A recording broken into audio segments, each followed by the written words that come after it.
Muchas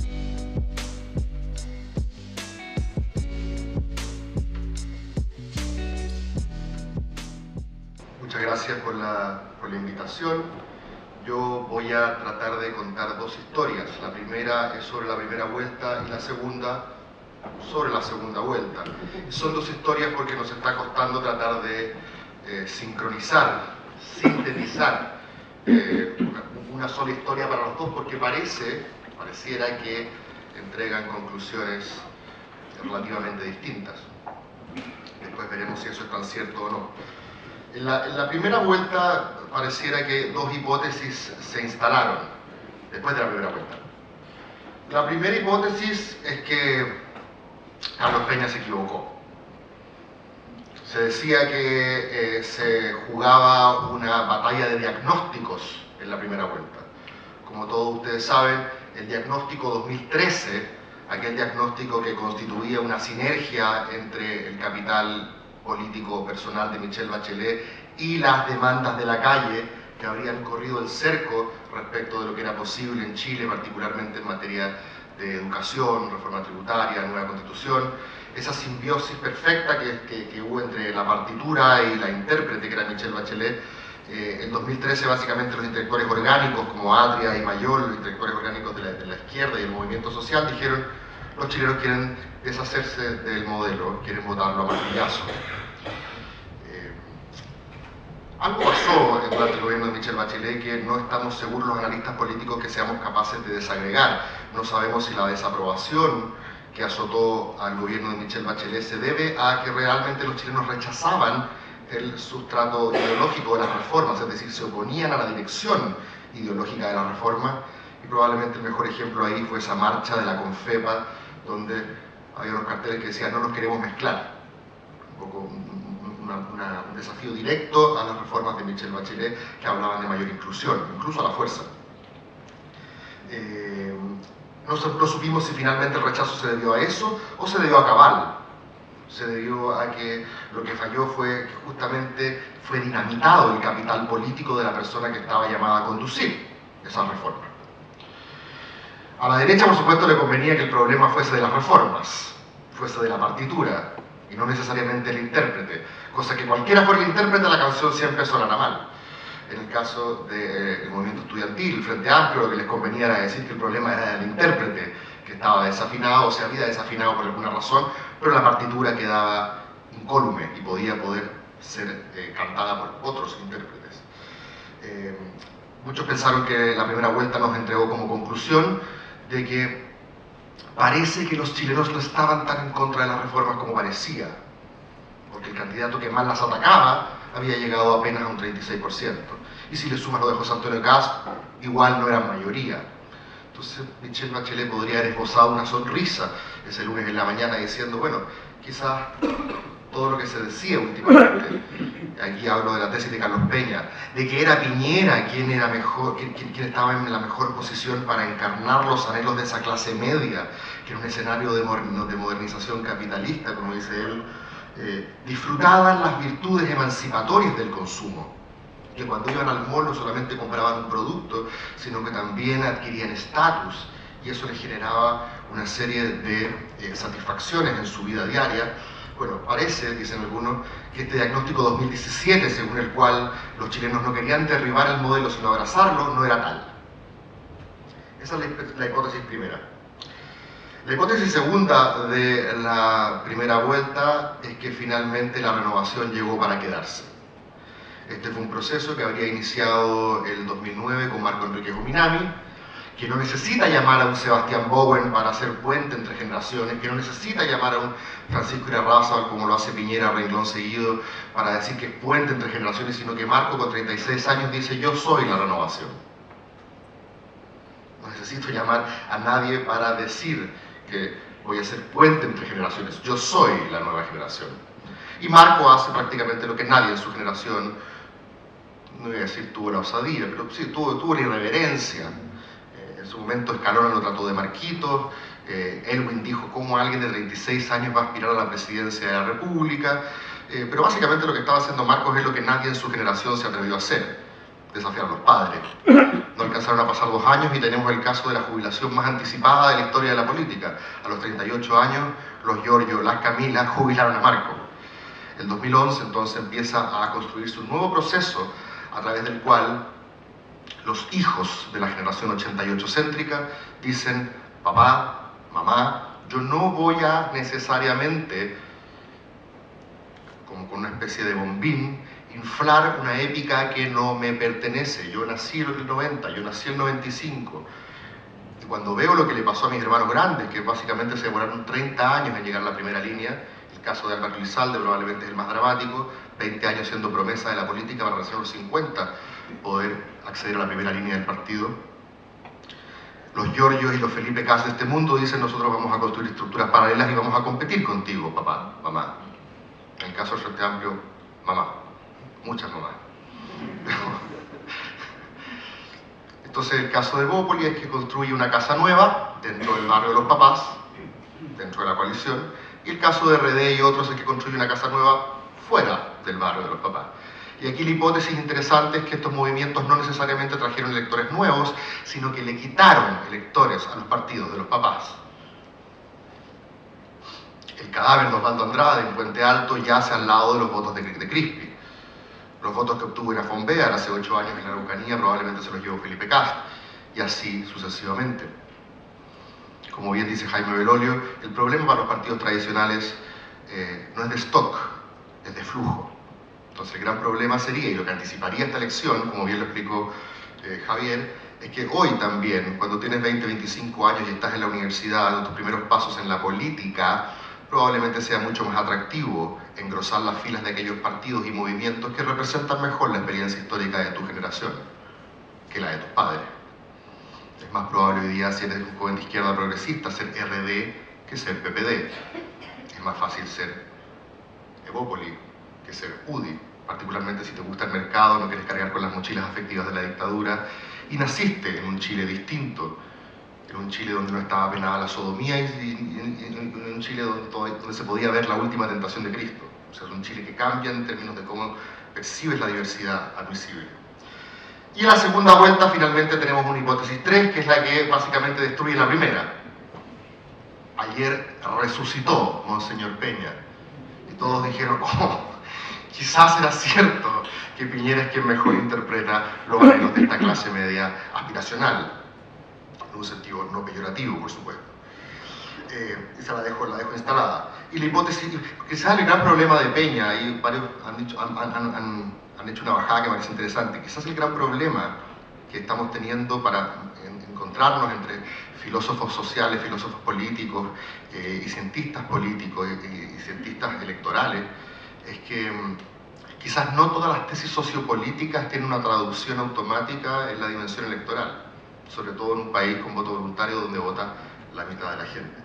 Y finalmente la hipótesis 4, respecto de qué cosas pudieron haber pasado el domingo, hay 2 puntos muy breves que los voy a mencionar y después los podemos comentar. Uno es que pareciera haberse desplegado lo que los marxistas llaman conciencia de clase. Es decir, la derecha se movilizó en gran parte a través de una herramienta más vieja que el hilo negro, que es el miedo. En política hay grandes motores motivacionales: el miedo, la rabia, la culpa, para mis amigos jesuitas, el deber, incluso el placer. Pero en este caso probablemente habría sido el miedo. La derecha, en lo que pensábamos que eran errores, como por ejemplo insinuar que alguien se podía robar la elección o en los votos marcados, quizás en una de esas no fueron errores. Quizás en una de esas fueron aciertos para inyectar un sentido de urgencia, porque en escenarios de voto voluntario gana quien es más eficiente en movilizar a su propia base electoral, y qué mejor manera de movilizarlos que infundiendo cierto temor. Y la última hipótesis asociada a esa es que Piñera no solamente cuidó la defensa al solidificar los votos de su tribu electoral, sino que también pasó a la ofensiva, es decir, abrazó banderas de Michelle Bachelet, desactivando o neutralizando el temor de que con él se acababan los derechos sociales. Entonces mira la apuesta de gratuidad y dice: la tomo, la igualo y te la doblo. ¿De qué manera te la doblo? Como dijo el probable futuro ministro de Hacienda, los derechos sociales que promete la nueva mayoría solamente van a ser efectivamente exigibles si es que hay una billetera lo suficientemente abultada para pagarlos. De otra manera, son letra muerta. ¿Con quién creen ustedes que la billetera va a estar más abultada? Entonces nosotros somos los mejores para asegurar los derechos sociales que ella prometió. Y eso finalmente es bien interesante porque se va generando en esta gran era Caburga, Bachelet-Piñera, se está generando una especie de que uno avanza, corre el cerco y el otro va y consolida. Uno avanza, corre el cerco y el otro va y consolida. Y eso es bastante interesante como proceso de alternancia visto en perspectiva. Eso, muchas gracias. Probablemente sería interesante ver si es que podemos no ocupar esos términos y ocupar los 73 céntricos, o los 70 céntricos, los 88 céntricos, los 2011 céntricos, por decir de alguna manera, para tratar de caracterizar generaciones cuyo hito histórico que le da significancia a su experiencia política es ese. Entonces, por ejemplo, si tú tuviste 20 años el día que ganó Allende, si tú tuviste 20 años el día que ganó el no, el 5 de octubre del 88, y si tú tuviste 20 años y estabas ahí en la calle en la marcha de los paraguas en el 2011, es probable que tu experiencia histórica haya estado más o menos configurada por un hito de esas características. Y si te fijáis, entre cada uno de ellos hay más o menos como 20 años, o 20 y tantos años en algunos casos, lo que te permite hablar de una generación entera que adquiere conciencia política en ese momento. Y en el caso del 2011 yo creo que se ocupa más que el 2011, que el 2006 justamente, porque la generación del 2006, que da sus primeros pasos en la política probablemente en el 2006, adquiere conciencia política de cuerpo y comienza a fundar sus movimientos a partir del 2011. Por eso yo lo cifro más en ese, pero no le resto ningún mérito al 2006, puede ser un acto preparatorio del 2011. Y respecto a lo que tú dices de Marco, Marco también es un acto preparatorio del 2011. Yo me acuerdo que cuando Marco irrumpió como candidato presidencial entre medio de estos tres grandes portaaviones, que eran básicamente Piñera, que venía favorito, Frey, que ya había sido presidente, y Arrate, un socialista con una vasta trayectoria, todos mayores, todos baby boomers, todos 70 céntricos, ni siquiera 88 céntricos, porque todos ya tenían conciencia política, 73. Un reputado columnista de La Plaza, acerca de Marco, escribió El candidato inesperado. Y este reputado columnista de La Plaza es de la misma generación de Piñera, Arrate, es decir, esa generación, la élite chilena que manejaba la política, consideraba impensable que en el 2009 alguien de 30 y tantos osara desafiarlos. En 2011, cuando los muchachos lo que hacen un poco jubilar a Marco, por decirlo, la jubilación más rápida de la historia, finalmente dicen, aquí realmente esto que parecía subterráneo, algo está pasando. Y recién ahora, hace 3 semanas, se dieron cuenta que esto venía en serio. Los reputados columnistas de La Plaza que hablo siguen escribiendo, los mismos de 2009, y tienen un problema para entender qué es lo que está pasando con lo que viene más atrás, porque uno no entiende los procesos que no son de su propia experiencia histórica, le cuesta entenderlo, luego no pueda, pero le cuesta entenderlo. Hay mucha parte de la élite chilena, y esto quizás ustedes coincidirán conmigo, que no entiende un carajo que es el Frente Amplio. No saben qué son.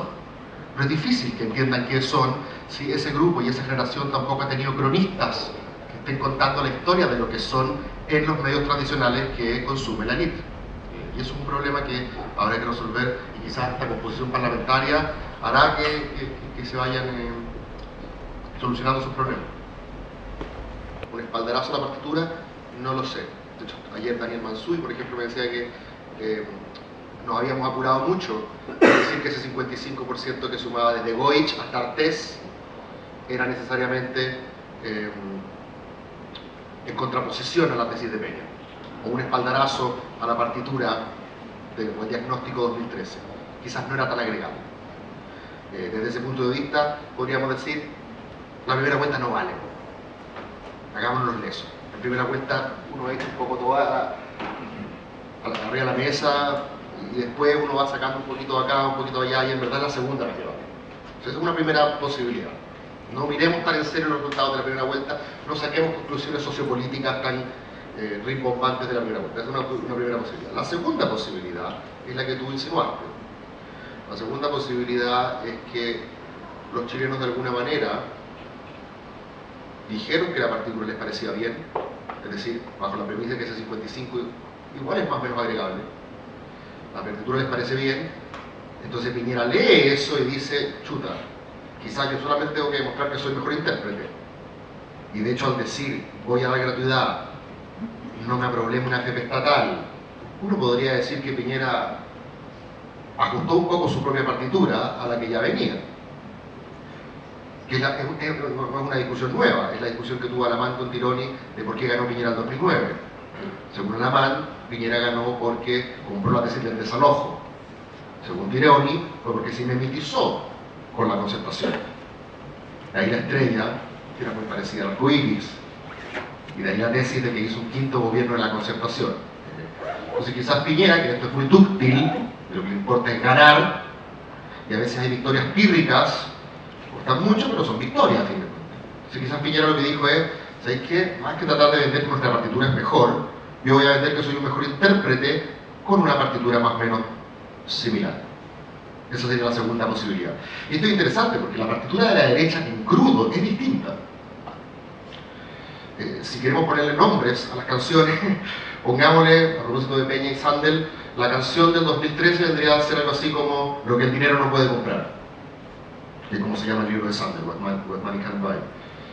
Y la partitura de la derecha 2017 vendría a ser algo así como Lo que el dinero sí puede comprar, que es de hecho el título del libro de Peña.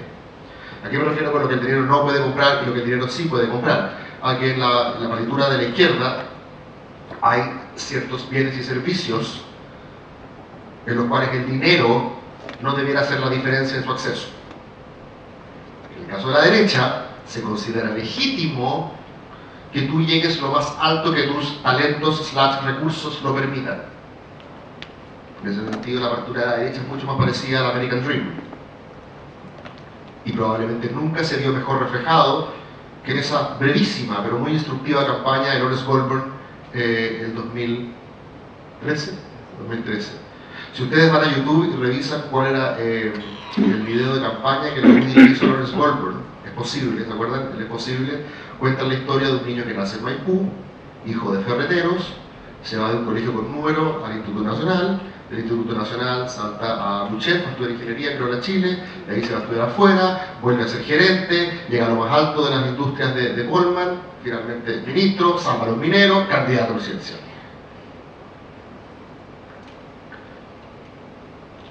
En estricto rigor, la meritocracia es en este sentido un principio de derecha. Lo que pasa es que, claro, en la práctica no existe, y la gran mayoría de los que hablan de meritocracia nacieron en cuna de oro. Por eso Goldberg era tan bueno, porque permitía defender la partitura del modelo desde un caso de estudio donde había resultados, supuestamente. En cambio la izquierda dice no, la idea es que Goldberg se hubiera quedado en Maipú. Que esto tener que ir saliendo de ahí. Entonces eso me parece que interesante, es otra partitura en efecto. Yo creo que Piñera lo que dice es, ¿sabes qué? Ya, ¿les gusta esta? Yo la canto mejor. Y ahí finalmente para vincularlo con lo de la abstención, yo no soy experto en la abstención, pero imagino que la fauna abstencionista es muy variada. Pero sí aquí quiero hacer, vuelvo a mi tesis sobre conciencia de clase. Cuando tú tienes 20 años y vives en Vitacura, estudiaste en un colegio particular pagado y en el almuerzo en tu casa se habla de política y con tus amigos del WhatsApp comentan la franja, tú sientes que lo que pasa te pertenece, el país es tuyo, en cierto sentido. Había cierta ironía, pero cierta verdad cuando alguien dijo que el primer gabinete de Piñera reflejaba que Chile estaba atendido por su propio dueño. En cambio, siento que si tú eres un tipo de 20 años en la Pintana, esto estamos hablando del promedio, por supuesto, no quiero estereotipar, pero el promedio, si tú vives en la Pintana, probablemente la política es una conversación ajena, ocurre en un país paralelo, todos los corruptos un poco metidos en sus puestos, pero es algo que ocurre en otro mundo, no es el tuyo. Si eso es correcto, como los números demuestran que es correcta la participación de Vitacura versus la Pintana, entonces es más posible movilizar a aquellos quienes creen que el país es suyo.